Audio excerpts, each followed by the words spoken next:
Hi everybody, welcome to Sapphire Wellness Tarot. I'm giving a talk today on the solar eclipse, which is happening in 2 days' time in the sign of Gemini.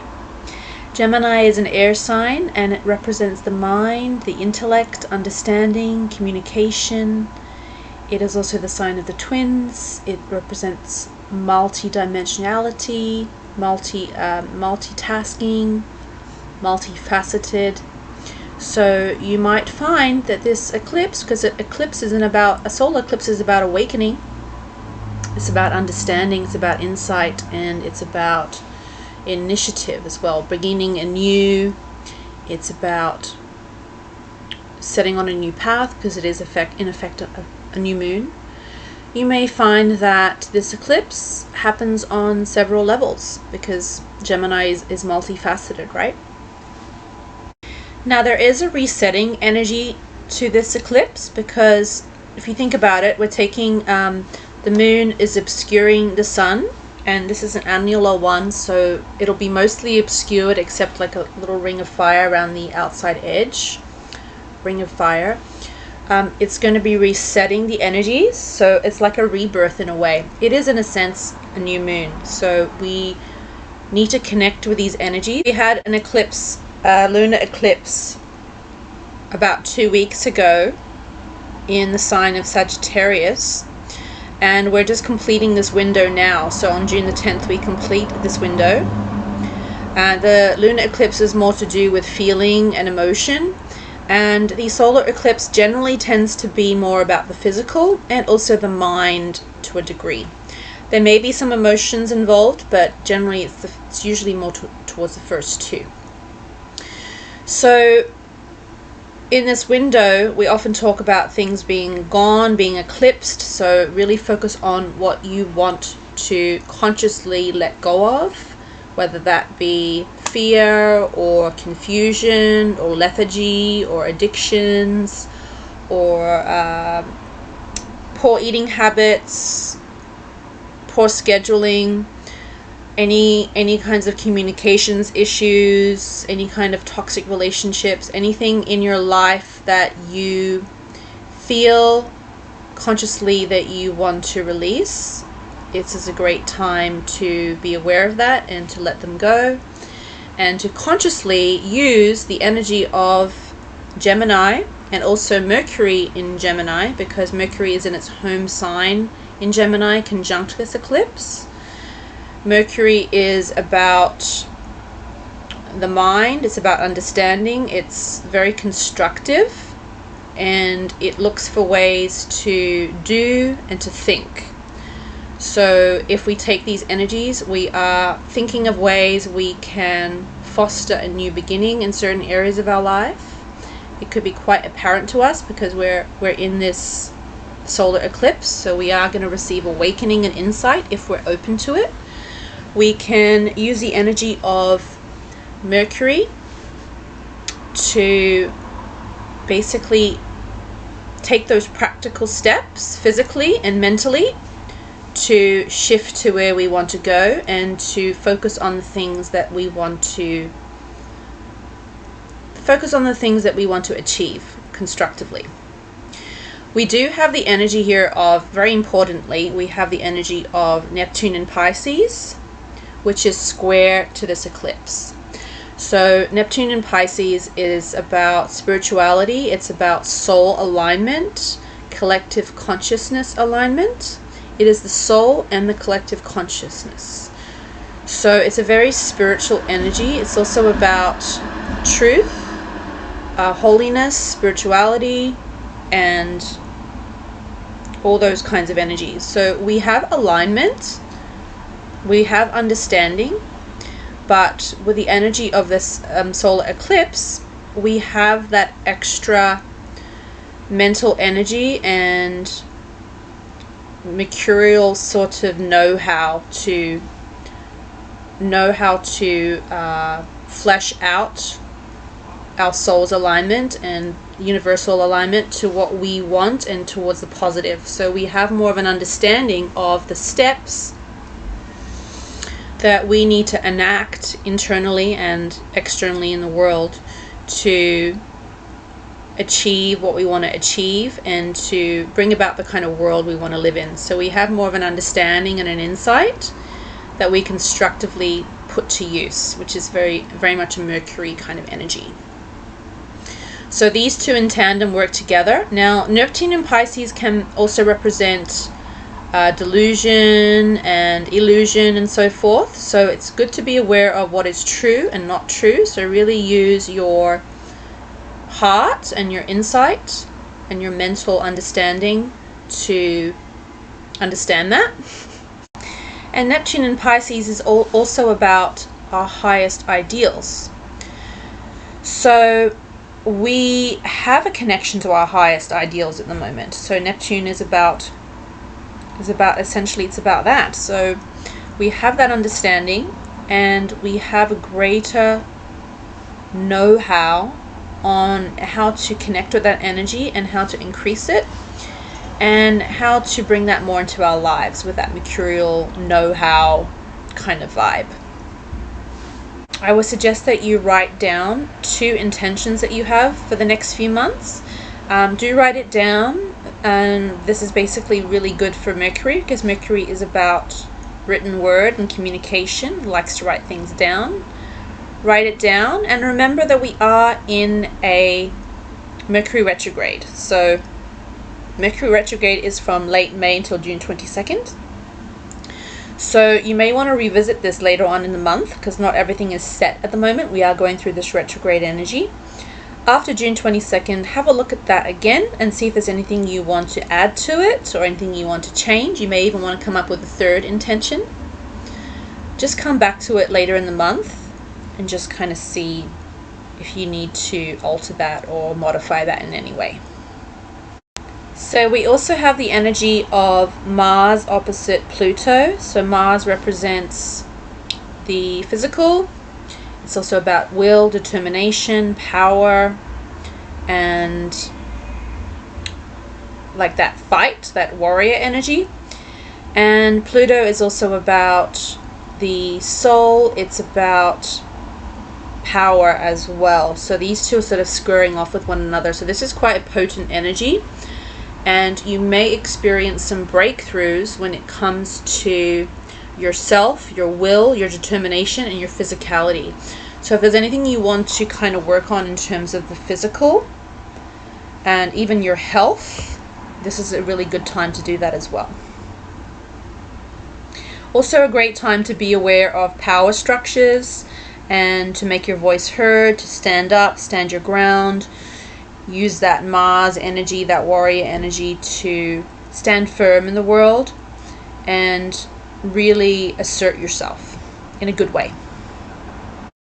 I feel that for quite a lot of you, this energy is going to be about being reborn in some ways, especially in how your mind functions, how you think about things or certain beliefs you may have had, the energy of your mind, and also physically. So this can, obviously the mind and the body connect, the mind and the body and the emotions connect, but I feel that you could experience certain changes and breakthroughs physically and mentally. So just kind of keep your eye on that and just kind of see what's happening for you over the next few days. Remember, this energy is going to go forward until the end of the month, until after June 22nd. So check in around then as well. And really be aware of who you are, your surroundings, where you want to go in life. This is a great time to plan and structure. We do have Saturn retrograde at the moment from late May until early October. Saturn is about structures, traditions, and power structures as well. It's also to do with the law and legalities and what is manifest in the world, what structures are there. So as it's a retrograde energy, it's a great time to kind of revisit, rebuild, restructure, whether that be for yourself or the people around you or the world around you, to take a look at that and to really hone in on that and structure things the way you want. This will be a great time to have insight in that area. You most likely will have quite a lot of insight at the moment, and even more developing later in the month as well. I also wanted to talk about Venus, because Venus is factoring in this eclipse. It is in the next sign of Cancer, but it was conjunct the first lunar eclipse in late May. So I think that it's going to have some bearing as well on these energies. So be aware of where your Venus placement is, in which house it's in, and just kind of have a little look about the energy of Venus. So for example, have a look at what you find beautiful in life and your pleasures. What are your pleasures? And your finances. And you might find that you have a reawakening or a renewing in that regard somewhere, maybe to do with the things that you love, maybe more of a focus on beauty or sensuality, because Venus is also sensuality, or even just your appearance, or even your house, the way you decorate your house. All those kinds of things may come into play here. I would suggest that you have a look at where Gemini is in your chart, because this will be basically quite an important aspect of it. You may want to look at where Mercury is, which house that it's in. So Mercury, which house Mercury is in, which house Venus is in. And I'm going to do a little talk on the actual energies of Gemini, which placement you might have. So I'm going to go from the perspective of your sun sign and where Gemini falls from the perspective of your sun sign. I will place a link below to astro.com if you'd like to do a personal portrait. So I'm just going to talk about what this means for your sun sign in terms of where this placement is, in terms of where Gemini is in your chart. So if you want to skip ahead to your own sun sign, you can do so. I'll put a link below as well as to where this will start for your own sun sign. It's just more of an individualized focus if you'd like to explore that for yourself, okay? So for Aries, if your sun sign is Aries, this means that this eclipse will fall in your third house, which is the house of communication. So this will be really important for communication, for any day-to-day activities, going from A to B, also short trips. There will be a focus here on communication, ideas, understanding, and you might feel as well that you are reawakened in this way. So your mind may feel reawakened. Your communication might improve, or it might change a little bit. The tones may change. How you communicate might change a little bit and improve. There is an awakening in this area. Now for Taurus, this is going to fall in your second house. So Gemini is in your second house. This will be to do with your values, how you earn money, your revenue, your finances, even could also be your career a little bit as well. You might feel an awakening as to what you value and possibly how you go about earning money as well. So this will be the theme for this eclipse for you, on top of what I've already spoken about, obviously. And now we're going to go into the next sign. So the next sign, of course, is Gemini. This is going to be in your own house, your first house. So this will be to do with all aspects of yourself, your personality, your identity. Could even be your physical body as well. You might feel an awakening in who you are and what you stand for, and your talents as well, how you express yourself, and also how you style yourself, even your appearance, your physical body, all those kinds of things. There's an awakening, and a new beginning in a sense. You may even feel like you've come back to yourself in a way from this eclipse. And the next sign is going to be Cancer. So Cancer, this is going to fall in your 12th house, and it'll be like a reawakening of your psychic abilities, your intuition. You may be more aware of your dreams when you sleep at night. You may feel a little bit more psychic, more intuitive, and you may also feel like more aware of your unconscious as well. If there's anything that's sort of been draining you and making you feel heavy, you know, in the back of your mind, you could feel like a release of some kind. So this will be really quite interesting for you. And then the next sign I'm going to go into is Leo. So Leo, this is going to fall in your 11th house. You're going to feel an awakening in where you are, the people that you're around, your social circle, the people that you know. You might feel a release in this area and an awakening, and or maybe a reevaluation, a new beginning in some sense. You might feel like a sense of limitation leaving in your network or your social circle. You might expand in that area. You might have a new beginning in that area. So it's a lot to do with your social circle, your friends, your network, and all that kind of stuff. And the next one I'm going to talk about is Virgo. Virgo, this is going to be in your 10th house, which represents your status, your career, and how you appear to others in the world, your standing, how you project out to others, your public image. So you might feel an awakening in this area, a new beginning. You might want to think about how you project yourself, how you express yourself, how you dress even could come into it. And also, I would say a new beginning in the sense of possibly even where you want the trajectory of your career to go, or you might want to reevaluate that. You might have a new beginning in your ambitions and where you want to go in life. For Libra, this is going to be in your 9th house. This is to do with long distance travel, your higher ideals, your goals, your innermost ambitions, your higher education, your belief structure. You might have an awakening in your belief structure, in how you think about things and how you go about things.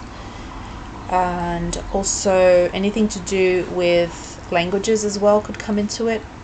But for the most part, this is going to be about an awakening in terms of your higher beliefs and kind of where you're going in life as well, like your philosophy, the way you view things, and where you want to take your life.